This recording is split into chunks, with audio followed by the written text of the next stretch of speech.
if we don't have a recession in 23. Don't know the timing, but certainly by the end of 23. I will not be surprised if it's not larger than the so-called average garden variety. And I don't rule out, not my forecast, but I don't rule out something really bad. Why? Because if you look at the liquidity situation that has driven this, we're going to go from all this QE to QT. We're following an asset bubble.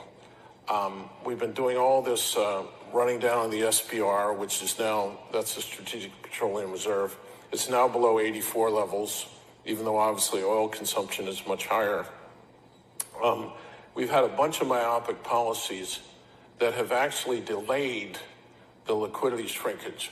QT has been almost entirely offset by Janet Yellen running down the Treasury savings account.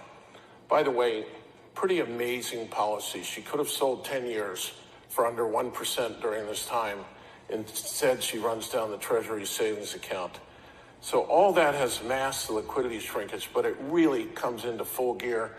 And she can continue this for a while. We can do the SPR for a while, stimulative stuff. But by the first quarter of 23, it kind of goes the other way. So our central case is a hard landing by the end of 23. But I don't know. I've been wrong on a lot of things. I could be wrong on this. But since I do it for a living, that's our forecast, which is a recession in 23.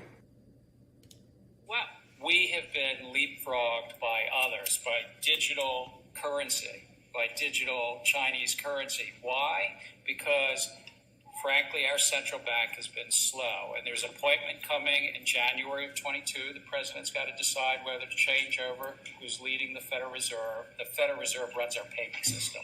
And I think we need to move that Federal Reserve into the modern era. What about in 5 minutes if we hear that the world is trading oil in this digital yuan? What does that do to our economy?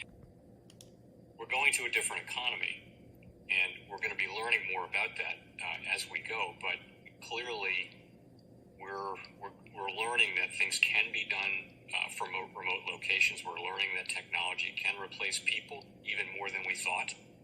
But we're not going back to the same economy. We're recovering, but to a different economy, and it'll be one that is more leveraged to technology. And I worry that that is going to make it even more difficult than it was for many workers. Well, the Fed is going to hike rates. I doubt they'll go 100 basis points, but even if they did, it would not matter. You know, I don't understand why markets are still surprised when you get higher than expected inflation numbers. Inflation is going to continue to get stronger even as the economy gets weaker. And in fact, the Fed actually falls further behind the inflation curve every time it hikes rates because these rate hikes are too little too late. The Fed needs to make interest rates positive to do anything to bend the curve. They have to get rates above the rate of inflation, and until they do that, they're spitting in the wind. And meanwhile, what really has to happen is we need massive cuts in government spending, and the government is doing the opposite. We had the Inflation Reduction Act, we had the CHIPS Act, we have forgiving student loans. All of this is additional spending, which is the worst thing you want to do when you have an inflation problem. Stress testing yourself and thinking about how you might be wrong. I think the greatest tragedy of man is people who hold opinions that are wrong and that they act on them where they could have so easily stress tested them and made better decisions in their lives. So I'd pass along those kinds of things. Make your passion and your work the same thing, paying attention to the you still have to pay attention to the money part, but it's all an evolution and a journey. Study history,